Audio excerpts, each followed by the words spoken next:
아멘. 아멘. 자, 말씀 같이 봅니다. 시작. 이 내 동생은 죽었다가 살아났으며 내가 잃었다가 얻었기로 우리가 즐거워하고 기뻐하는 것이 마땅하다. 아멘. 누가복음 15장 32절 말씀입니다. 외워볼까요? 외우는 내가 잃었다가 얻었기로 기뻐하는 것이 마땅하다. 이게 핵심 구절이죠. 내가 잃었다가 얻었기로 기뻐하는 것이 마땅하다. 다시 한번 더 읽어보겠습니다. 시작. 내가 잃었다가 얻었기로 기뻐하는 것이 마땅하다. 아멘. 이번 주에 꼭 외워보시기 바랍니다. 자, 제목을 볼까요? 탕자의 이야기. 이 탕자의 이야기는 우리가 익숙하게 많이 들었던 이야기입니다. 아버지의 재산을 가지고 떠났던 둘째 아들이 모든 것을 다 잃어버렸고 그 아들이 돌아왔을 때 아버지가 기쁘게 맞아 주었다.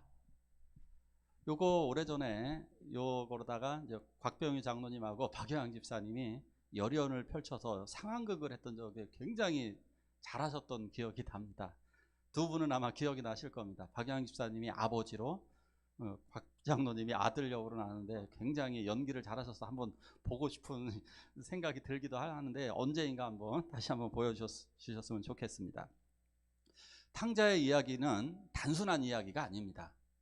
누가복음의 가장 중심적인 절정이라고 얘기할 수 있습니다. 이게 절정이 잃어버린 아들을 기다리시는 그 아버지의 심정, 성경을 가장 축약해 놓은 내용입니다. 여기서 집 나간 아들은 범죄하여서 하나님을 떠나갔던 아담을 의미하는 것이고 그리고 아담의 후손인 우리들 자신을 의미하는 것입니다. 그래서 여기서 기다리시는 아버지는 성부 하나님을 당연히 의미하게 됩니다. 세 가지의 누가복음 15장엔 세 가지의 비유가 나왔습니다. 첫 번째 비유에서 잃은 양을 찾아다니시는 분, 잃은 양을 찾기 위한 남자는 바로 이 땅에 오신 예수 그리스도. 두 번째, 잃은 동전을 찾기 위해서, 잃은 드라크마죠.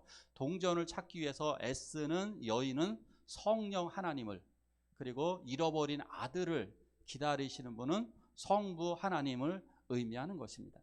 아주 깊은 내용이라 굉장히 또 예화가 길다라고 하는 것은 아주 중요하다는 얘기입니다.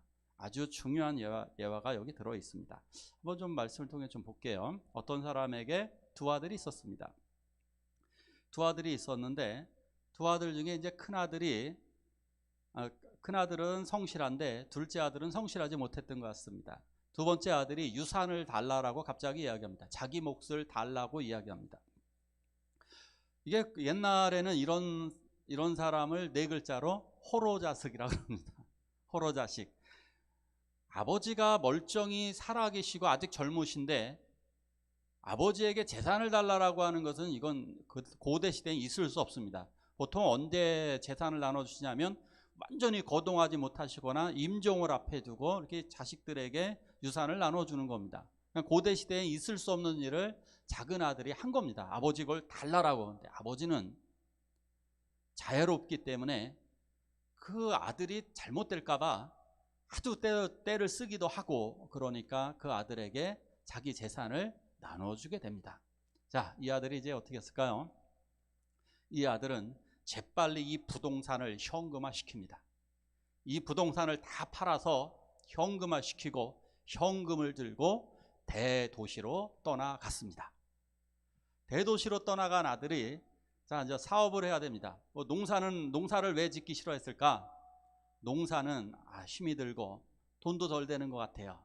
그냥 대도시에 가서 그 돈 가지고 차라리 사업을 하면 훨씬 쉽게 훨씬 많이 돈을 벌 수 있기 때문에 그러한 욕심으로 사업을 하겠다라고 생각을 합니다. 큰 사업을 내가 좀 해서 아버지처럼 저 찌질하게 돈 버는 게 아니라 나는 좀 멋지고 신나고 그리고 많이 돈을 벌어버리라, 이런 생각으로 사업을 시작을 했던 것입니다. 자, 사업을 하려다 보니까 사람을 만나야 됩니다. 그래서 어떤 사업을, 돈만 있는 사람이 어떻게 사업을 하겠습니까? 그러니까 당연히 사람을 만나야 되는데 사람을 만나다 보니까 꼬이는 것은 파리 때만 꼬입니다. 돈이 있다는 것을 알고 어떻게든지 돈을 뜯어가기 위한 사람들이 하나 둘 모이다 보니까 그 사람들과 거래 이야기를 하다가 술 한잔 마시고 놀다가 보니까 이 사람은 허랑방탕한 삶을 살게 됩니다. 그 매일 만나면 술과 노름, 여자 이런 것과 함께 타락해버린 이 아들은 결국 모든 가진 돈을 탕진하게 됩니다. 설상가상, 무슨 뜻일까요? 눈이 내렸는데 날씨가 추워져서 그 위에 서리가 한 번 더 내렸다는 뜻입니다. 설상가상. 하필이면 이럴 때에 그 나라에 큰 흉년, 경제 위기가, 경제 공황이 불어닥칩니다. 모든 일자리는 다 끊겨지고 사업의 문은 완전히 막혀지고 이제 갈 곳이 없어졌습니다. 그동안 자기에게 빌부터 먹던 친구들은 자기를 다 떠나고 자기를 오히려 외면하고 도와주지 않습니다. 그래서 이 사람이, 이 둘째 아들이 선택한 방법은 여기저기 돌아다녀서 일자리를 얻기 위해 돌아다니는데 유일하게 얻은 일자리가 돼지우리에 취업을 하게 됩니다. 돼지우리. 작년에 저희 사택에 오셨던 한 분이 돼지우리에서 근무하셔서 여기저기 돼지털이 묻어 있더라고요. 냄새가 정말 너무너무 심했습니다. 돼지 냄새 정말 심각합니다. 그런데 돼지우리에서 생활하며 조건은 그것이었습니다. 너는 내가 너에게 줄 돈은 없고 여기서 먹여는 주겠다. 그런데 거기서 먹을 것이 부족하기 때문에 돼지가 먹는 음식, 쥐염열매라 그러죠. 돼지가 먹는 음식을 같이 먹으면서 그곳에서 살게 되었습니다. 어떻게 됐습니까? 결론은 돼지치는 돼지의 종살이가 되고 말았습니다. 자기는 아버지가 자기를 구속하는 것 같고 아버지를 벗어나면 자유를 얻을 것이라고 생각합니다. 많은 청소년들이 그렇게 생각하죠. 자취, 아버지를 벗어나면 굉장히 자유로울 거로 생각하지만 20살만 좀 넘어가면 그게 얼마나 바보 같은 생각인지를 깨닫게 됩니다. 그렇게 자취하는 것보다는 오히려 집에 있는 것이 훨씬 더 낫다라는 생각을 가지게 되죠. 그런데 이 사람은 죄의 종살이로 전락하게 된 인간을 의미하는 것입니다. 우리들은 이런 생각을 하게 됩니다. 죄를 짓는 것 좀 자유롭게 죄를 지으면 안 될까? 어차피 우리가 예수 믿어서 구원을 받았고 죄로부터 자유해지고 싶은데 나는 죄를 맘 놓고 짓고 싶다. 이것이 우리들의 마음속에 있습니다. 냉정히 얘기하면 이것은 죄에 아직 사로잡혀 있음을 이야기하는 것입니다. 죄에 사로잡혀 있는 자들의 특징이 뭐냐면 그것을 끊어내지 못하는 겁니다. 쉽게 얘기하면 이것입니다. 왜 마약, 술, 담배 이런 것들을 다 끊어내지 못하느냐? 끊어내지 못하는 이유가 있습니다. 사로잡혀 있기 때문에 그렇습니다. 그것을 두 글자로 중독이라고 얘기합니다. 우리는 여러 가지의 중독이 되어져 있습니다. 어른들이 일을 끝내지 못하는 이유가 뭐냐? 일에 중독이 되어 있기 때문입니다. 돈에 중독이 되어 있기 때문에 돈을 끊어내지 못합니다. 우리들은 여러 가지에 중독되어져 있는데 그것을 나쁜데도 불구하고 끊어내지 못하는 것은 그거에 사로잡혀 있다는 사실입니다. 그래서 진정으로 죄에 대해서 자유로운 사람은 죄를 끊어내는 겁니다. 끊어내는 사람이 자유로운 사람인 거예요. 마약을 끊어내지 못하는 사람은 마약에 사로잡혀 있는 거예요. 우리는 착각을 하고 있는 거예요. 이 모든 것 맘 놓고 죄를 져야 자유로운 게 아니라 죄를 끊어내는 게 자유로운 사람인 거예요. 여러분들 한번 생각해 보세요. 내가 그것을, 어떤 분들은 고기를 진짜 좋아하시는 분들이 있어요. 근데 고기를 먹을 수도 있고 안 먹을 수도 있고, 그것은 자유로운 분이에요. 언제든지 끊어낼 수 있는 분들은 자유로운 분들인 거예요. 죄를 내가 끊어낼 수 있다면 자유로운 건데, 죄를 끊어내지 못하는 이 분은 여기에서 자유롭지 못한 상태가 오히려 되어버리고 마는 거예요. 하나님을 떠난 인생들이 마음껏 죄를 지면서 마음껏 살고 싶다라고 자유를 누리며 사는 것 같지만 사실은 자유를 누리는 것이 아니라 죄에 사로잡혀서 사탄에 사로잡혀 있는 상태가 되어버린 것입니다. 하필이면 돼지는, 이스라엘 사람들은 돼지고기 안 먹죠? 돼지를 치지도 않습니다. 돼지를 사육하지 않습니다. 돼지는 부정하고 불결한 짐승을 의미합니다. 결국 이 사람은 불결하고 부정한 사람이 되고 말았습니다. 자, 다음 말씀을 볼까요? 우리 같이 한번 읽겠습니다. 시작. 이에 스스로 돌이켜 내가 일어나 아버지께 가서 이르기를, 아버지, 내가 하늘과 아버지께 죄를 지었사오니 지금부터는 나를 품꾼의 하나로 보소서 하리라. 아멘. 바로 그 순간 처절하게 돼지똥과 돼지를 치우면서 돼지를 키우고 돼지똥을 치우면서 돼지와 함께 음식을 같이 먹으면서 그 비참한 속에서 드디어 울면서 고향 땅을 생각하기 시작합니다. 그래. 아버지 집에는 먹을 것이 많았어.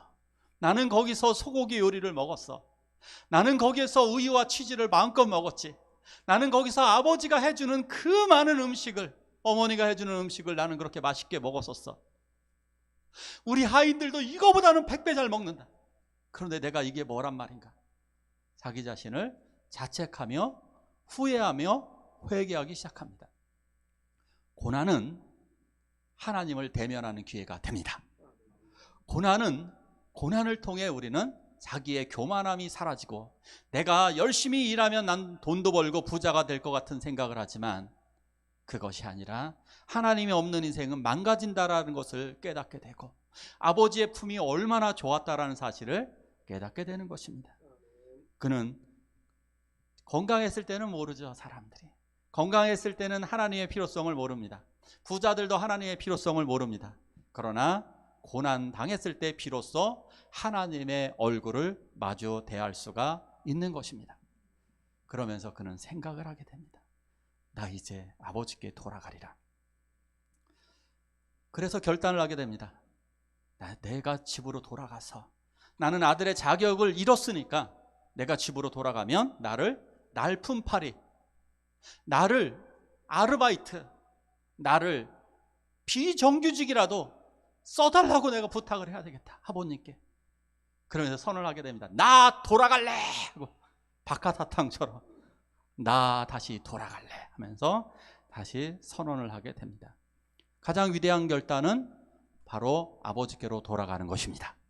이게 가장 위대한 결단이에요. 가장 위대한 결단은 예수님 앞에 내가 왔습니다, 내가 돌아가겠습니다라고 하는 결단이 가장 멋지고 위대한 결단이 되는 것입니다.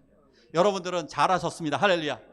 여러분들은 이 자리에 나와 있는 것 자체가 위대한 결단을 하신 겁니다. 예수님 앞에 나온 것이 가장 위대한 결단인 것입니다. 자, 다음 말씀을 볼까요? 같이 봅니다. 시작. 거리가 먼데 아버지가 그를 보고 측은히 여겨 달려가 목을 안고 입을 맞추니. 아멘. 아들이 돌아오는 그 시각, 바로 그 시각, 그날도 아버지는 동네 바깥에서, 언덕에서 아들을 기다리십니다. 행여나 아들이 돌아오지 않을까? 근데 왜 마을 입구에서 기다리느냐? 이런 사람들은 동네에서 예의 없는, 버릇 없는 아들이라고 해서 이런 아들이 많이 생기면 안 돼갖고, 예전에 이런 처벌법 아시죠? 아버지에게 못된 짓을 한 아이가 있으면 동네에서, 동네 아저씨들이 이렇게 끌어다가 멍석으로 말아가지고 때립니다. 공개적으로. 왜? 이런 애가 동네에 생기면 동네를 흐리고 나쁜 영향을 준다는 겁니다. 그래서 공개적으로다가 한국에서도 이렇게 멍석으로 말아서 때렸습니다. 그러니까 외국도 똑같습니다. 공개적으로 매를 치기도 하고, 심지어 돌을 던지기도 하고, 더 심한 아이들은 낭떠러져 떨어뜨려 죽이기도 합니다. 과거의 전례들이 있죠. 그러니까 이런 아이가 있으면 적어도 매질을 당할 겁니다. 아버지는 그걸 막고 싶은 거예요. 우리 아들이 매 맞으면 안 되지.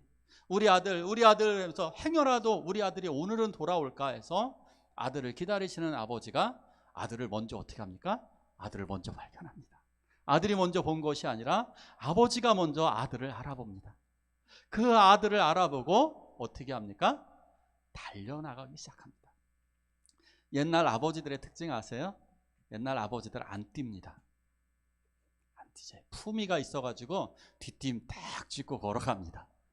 그래서 아들이 뛰면 뛰었지, 옛날 아버지들은 절대 가만히 있어, 오라는 말도 손짓도 잘 안 합니다.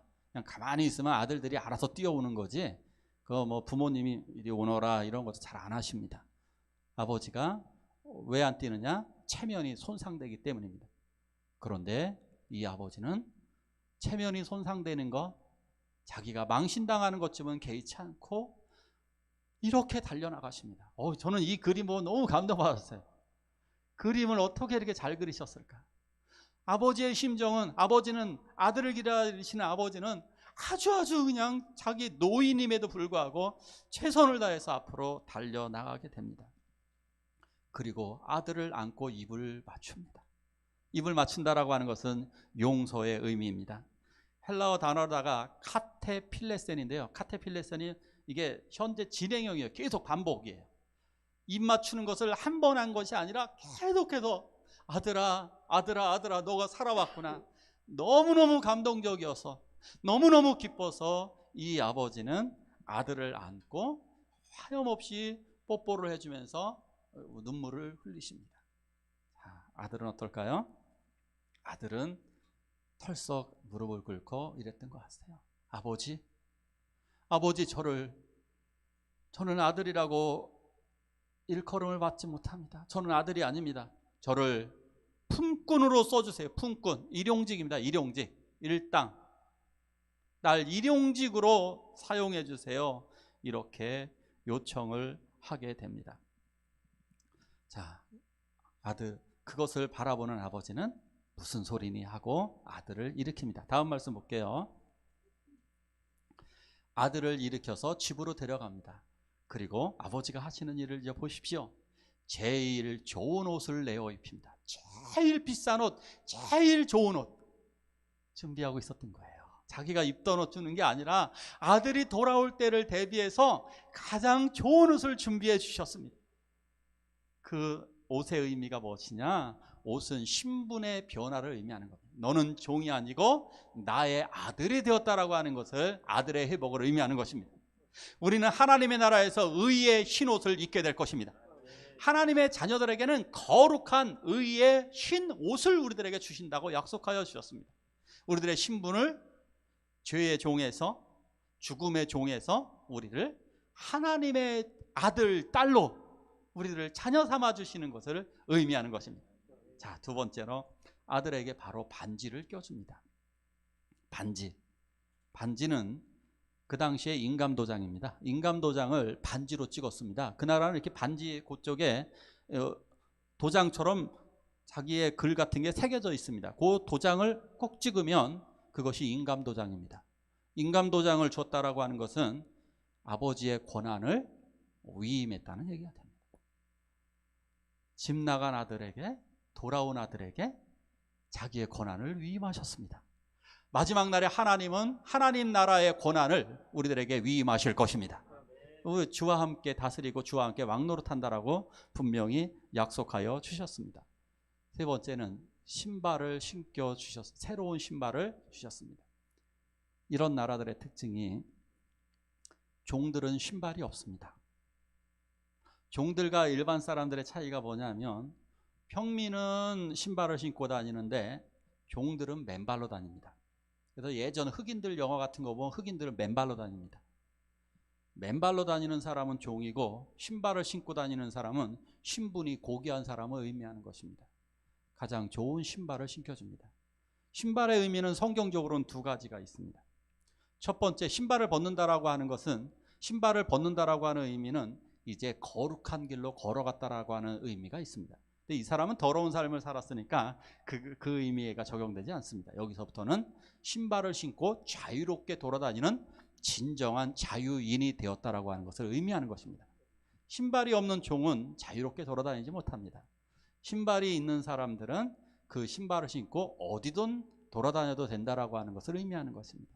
그래서 비로소 이 아들은 자유를 다시금 얻게 된 것입니다. 자, 그리고 이 아들을 위해서 살찐 송아지를 잡아주게 됩니다. 살찐 송아지 고기가 훨씬 더 맛있어요.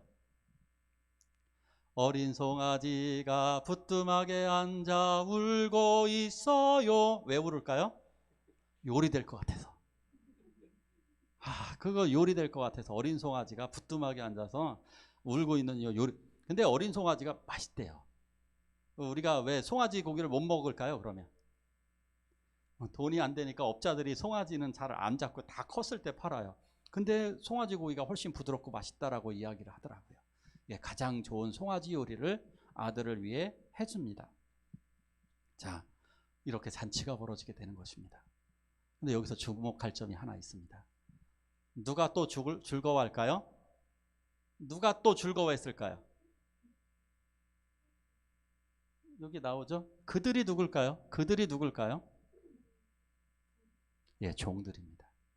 물론 식구들도 있고 종들도 됩니다. 식구들이나 종, 자, 종들 볼게요. 그 아들은 이제 나중에, 큰 아들은 나중에 나오니까 일단 종으로 봐야 돼요. 종들이 주인님을 몇 년 동안 지켜봤습니다. 종들이 주인님을 몇 년 동안 지켜보니까 어떻습니까? 나가고 나시더니 식사를 잘 못하십니다. 아들이 집을 나간 이후로 식사도 잘 거르시고 식사를 잘 못하십니다. 이 노인분이 건강이라도 상할까 매일 동네 밖을 나가는데 비가 오나 눈이 오나 나가십니다. 하루하루 그것을 지켜보는 아들, 그것을 늘 걱정하시는 이 아버님을, 이 주인님을 바라보는 종들도 걱정이 태산 같습니다.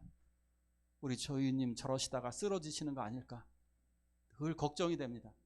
자나깨나 둘째 아들만을 걱정하는 주인님을 바라보면서 종들의 속도 타들어갑니다. 그런데 둘째 아들이 돌아온 것입니다. 그래서 잔치가 벌어지니까 이제 종들도 기뻐하는 것입니다. 와, 이제 잘 됐다. 그동안 어땠습니까? 둘째 아들이 사라지고 난 가정 분위기는 쌀벌했습니다. 종들조차 제대로 큰 소리 나면서 웃지를 못했습니다. 주인님이 항상 슬퍼하고 있는데 어떻게 종들이 히덕거리고 웃겠습니까? 종들도 역시 가슴이 아픕니다.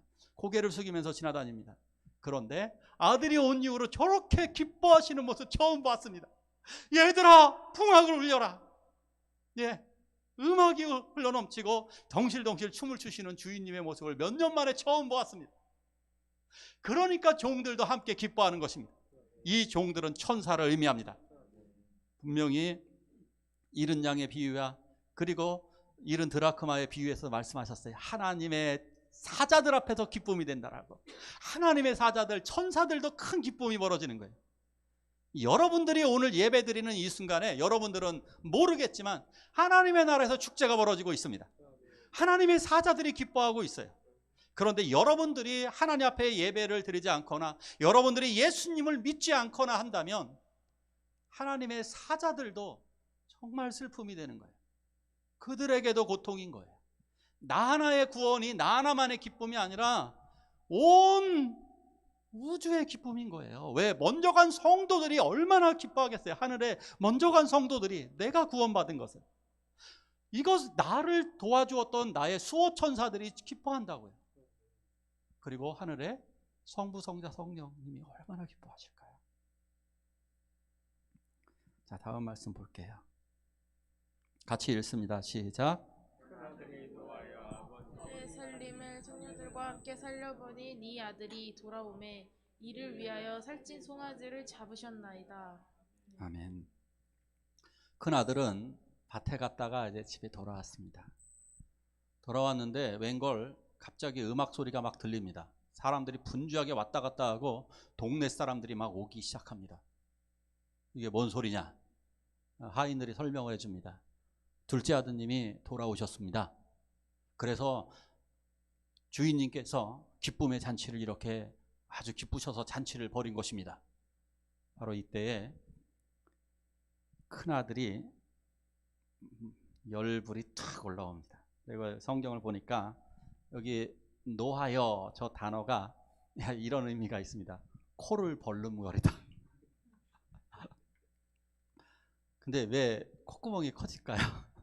화를 내면 콧구멍이 커지죠. 저도 이유는 잘 모르겠습니다. 코를 벌름벌름 거리며 분노가 머리끝까지 딱 치솟습니다. 정말 화가 나죠. 그래서 아버지에게 화를 냅니다. 아버지, 이건 아니잖아요. 이놈이 아버지한테 무슨 짓을 했는지 지금 아십니까? 아버지의 재산을 다 말아먹었습니다. 아버지의 재산을 지금 다 말아먹었다고요. 그것도 창녀들과 함께 다 말아먹었습니다. 아버지의 재산을 창녀들과 함께 삼켜버린 이 아들을 위해 송아지를 잡으셨다고요? 이 느낌이 이런 겁니다.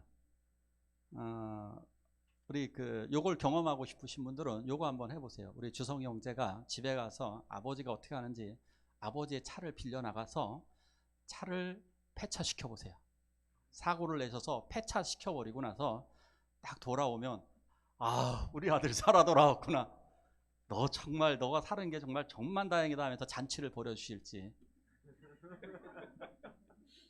만약에 잔치를 벌여주실지 이거 참 의문이 들긴 합니다. 요걸 지켜보는 만약에 형제들이 있는 경우 한번 어떤 느낌이 들까요? 만약에 은율이가 그랬다고 그러면 선율이는 기분이 좋을까요? 잔치 벌이면 정말 화가 나 있을 수 없는 일을 했다라고 느껴지는 것입니다.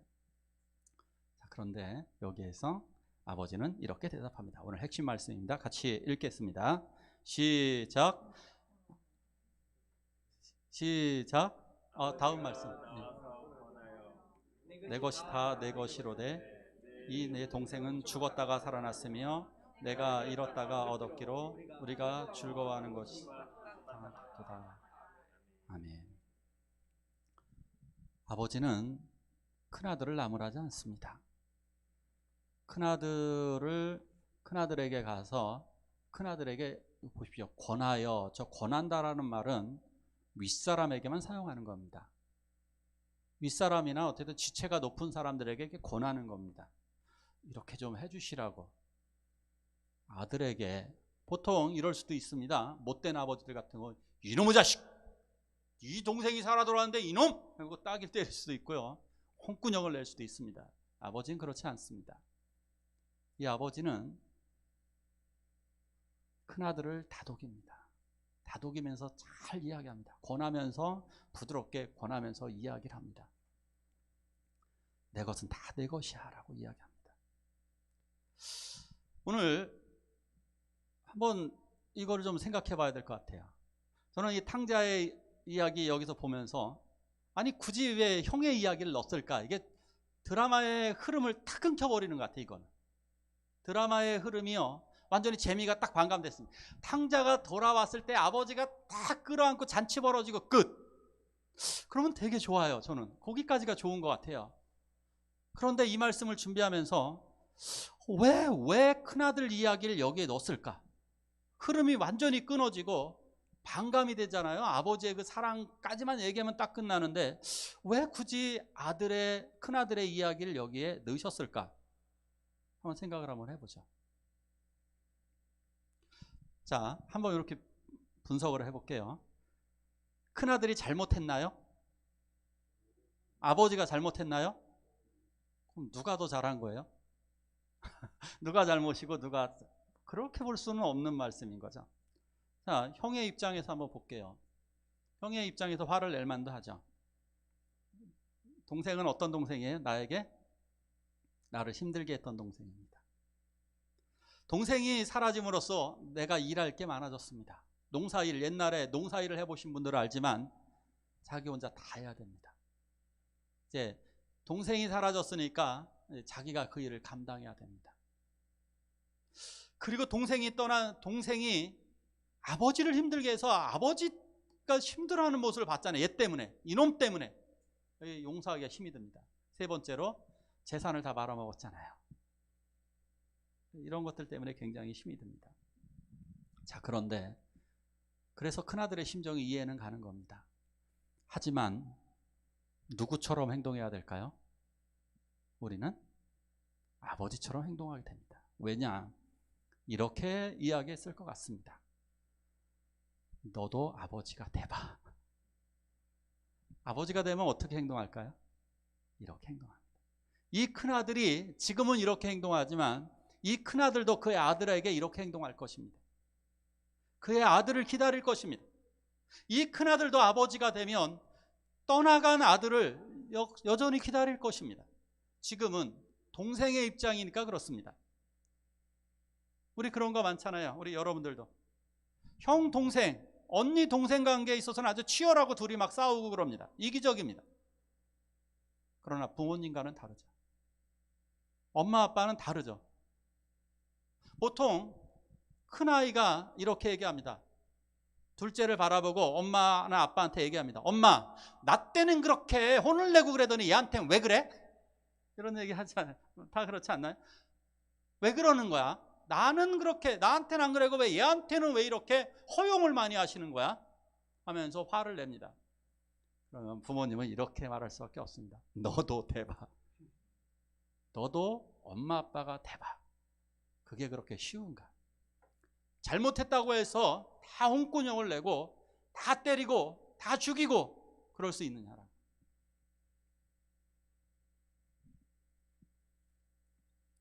많은 사람들이 그렇게 이야기를 하더라고요. 왜 하나님은 그들을 내버려 둘까? 오늘 제목을 한번 볼까요? 우리는 형과 같은 마음이 있어요. 이 말씀의 핵심 메시지가 어쩌면 이제 기다리시는 아버지의 마음이 첫 번째가 있고요. 두 번째 핵심이 바로 여기에 있어요. 제가 이걸 준비하면서 처음 깨달았어요. 아들에게 아버지의 마음을 보여주고 싶어 하는 거예요, 지금. 그 아들에게. 이 아들은 누구를 상징하는 거냐? 가장 1차적인 거는 바리새인들이에요, 그 당시에. 그러나 2차적인 의미는 바로 우리들을 얘기하는 거예요. 우리들, 굳어버린 우리들. 굳어버린 우리들의 마음. 잘 생각해 보십시오. 나를 힘들게 한 사람들이잖아요. 내가 전도 안 하고 내가 안 하는 사람들이 나와 별로 상관없고 내가 전도 안 하는 사람들이잖아요. 그러니까 나는 기다릴 수가 없는 거예요. 이 형의 입장에서는 기다릴 수가 없어요. 나를 힘들게 하고 아버지를 힘들게 하고 재산을 말아먹는 이놈을 어떻게 기다리겠습니까? 그러나 아버지는 다른 거예요. 아버지의 마음을 봤다면 다른 거예요. 우리들에게 이 이야기를 하시는 거예요. 너도 아버지의 마음을 좀 봐라. 우리 예수님 우리를 다독이고 계시는 거예요. 너는 이미 구원받았어. 그래, 내 것은 다 내 것이야. 우리는 이미 천국 유산을 받았습니다. 그런데 우리들은 그럼 어떻게 해야 되겠나?